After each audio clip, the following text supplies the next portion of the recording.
Welcome back everybody! Today I'm going to be turning this laminate mid-century style dresser into something modern and beautiful, so stay tuned for that.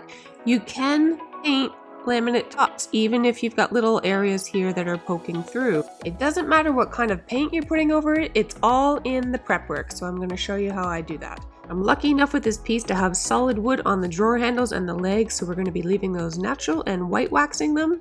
Let's do it!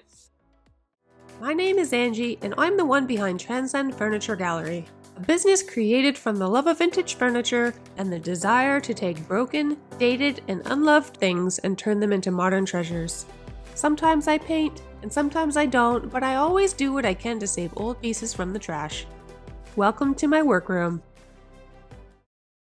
Diving right in here, I'm going to say first of all, this is not the fanciest dresser in the world, but that doesn't mean it's not worthy of a makeover. It's got a nice solid wood frame, the drawer handles are solid wood, and the legs, which I've already taken off so you don't see them here, are also solid wood. I'm just giving this a bit of a vacuum first before I start any other work, and then cleaning the exterior of the piece with TSP.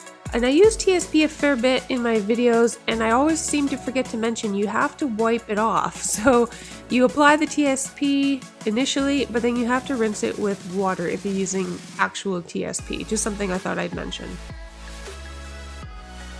Because I'm going to be sanding down these solid wood handles for a natural wood look, I'm going to carefully pry them off. They're held on by these special little nails here, and I'm going to mark on the back of each handle which drawer it belongs to, because those nails aren't always in the same spot and each handle literally will only fit in one drawer, so it's good to keep track of that. Also going to give them a little wipe down here before I do anything else. And because these are not solid wood, I won't be sanding them down all the way to stain them. I'm going to be painting them. So I'm doing a little light 150 grit scuff sand here on all the drawer faces. The surface is in good shape here and all intact, so I won't need any extra prep work on the drawers, just a light scuff sand. And I'm going to do the same thing here on the sides of the cabinet. The sides are also in great condition. It's mainly the top that I need to do a little extra work to. This is unrelated to this flip, but something I thought I'd mention anyway. I don't know about you guys, but I am getting tired of the same 8 songs that I use in my videos. Good news, my subscription for a monthly service where you can download royalty-free music for videos, that is coming due in a couple of days, so I'll be able to get some new songs finally. So thanks for hanging in there.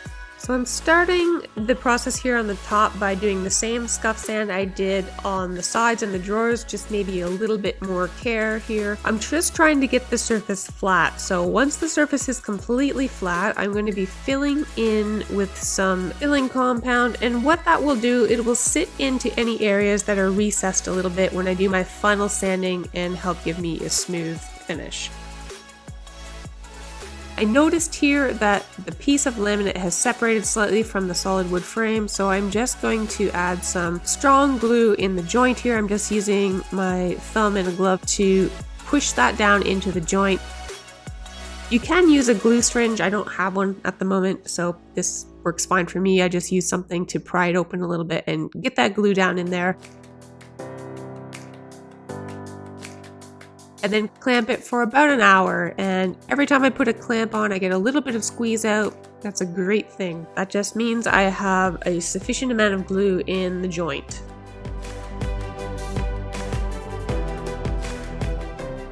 While I was gluing this up, I noticed there was a crack in one of the boards on the base here, so I'm going to unscrew it, add some glue in that joint, and clamp that as well to make it strong. I'm having some issues getting it off here, which is weird because there doesn't seem to be any glue there, so I just need a little special gusto.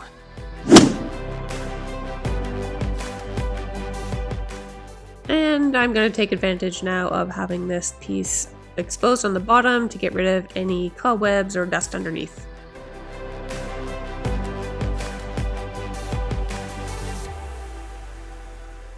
So looking at this broken piece, I'm just going to stick my pry bar in here to see how sturdy it is. Sometimes they're just hanging on by a thread. This one seems like it's fairly intact, so rather than rip this off, I'm just going to leave that in there. Kind of the same thing I did with the other piece and just force the glue into the joint with my finger. I'm going to do that on both sides, wipe off any excess, clamp it, and wipe off any excess again.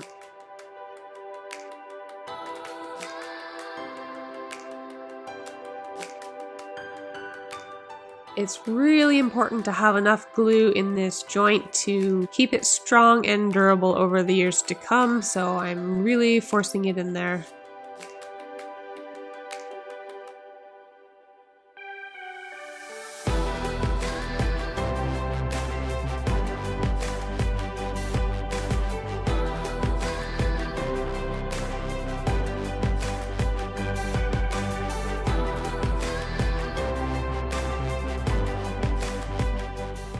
Once again, a good squeeze out is indicative of a fully loaded joint, and that's exactly what you want to see. I want this to dry up good for a few hours, so I'm going to set it aside and move on to other parts of this dresser. Here I'm just using some more of that filling compound to kind of minimize the gap between the wood frame and the laminate piece. It's not going to completely eliminate it, but I just want to minimize that as much as I can. And I'm on to sanding the legs down. I'm sorry this is not a great shot. It's one of the issues with filming yourself. Sometimes you don't realize where the camera is going to be exactly. But here is the end result. I love how these look. They're going to look fabulous with white wax. I'm doing the same thing here. I'm using my Orbital just for the flat areas of these handles, just to make things a little bit quicker for me, but I'm actually going to be hand sanding the rounded bits because I don't want to take off too much material here.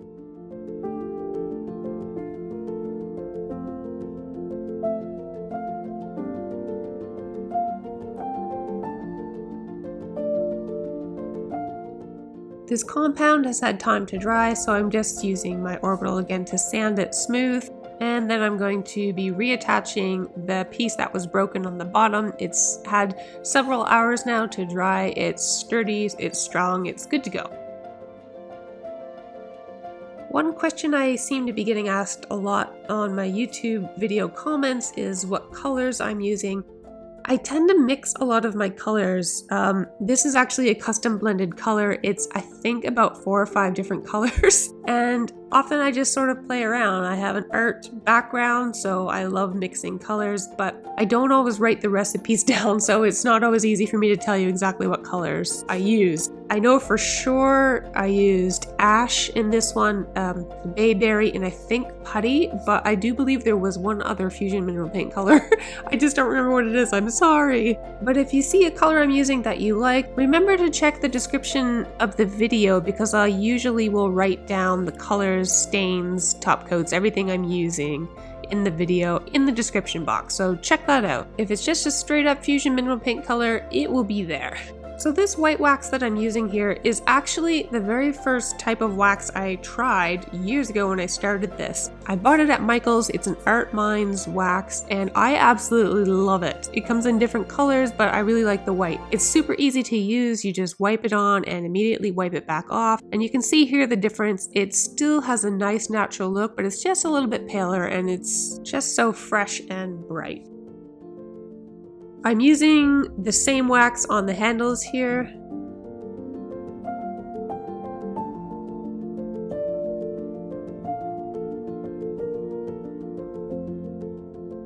Just re-adding the legs now. You can see I've moved forward with painting my first coat on the piece, but I haven't shown you the top yet.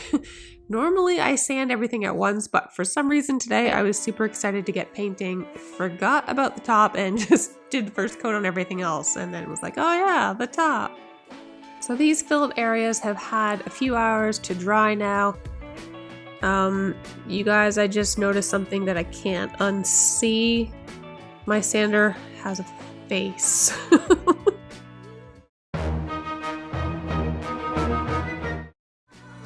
And now you can't unsee the side eye either. You're welcome. You'll notice here once I have all these patches off that there's still some areas of white.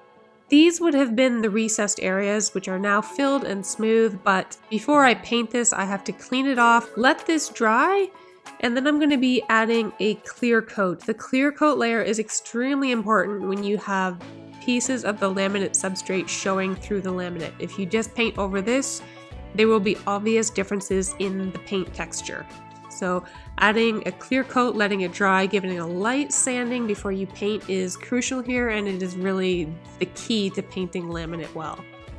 You could also roll on a shellac-based primer like Bin, something like that. I just like the spray. It's fast, it's easy, and it's even without leaving brush strokes. I'm going to be doing 3 coats on this top. This is just my first coat. Remember that first coats are always a little bit streaky, don't panic.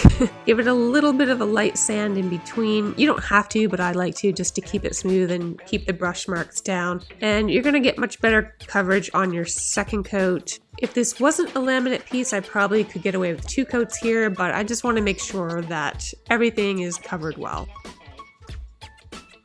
One of my favorite things about Fusion Mineral Paint is the built-in top coat, but every now and then I like to add a little bit of protection, and in this case I like to deepen and enrich the color a little bit. So it's time to add the handles on. I'm trying to very carefully line up the holes with the little posts, and just a bit of a warning here, this doesn't always work perfectly. Sometimes you need to add some screws from the back or some glue. It just depends on the piece. I was pretty lucky here and they pulled in most of the way, but I decided to add a few screws to the back. Be very careful when you're drilling this that you don't go through the handle, or that you're not too shallow on the handle where it's curved for your screw.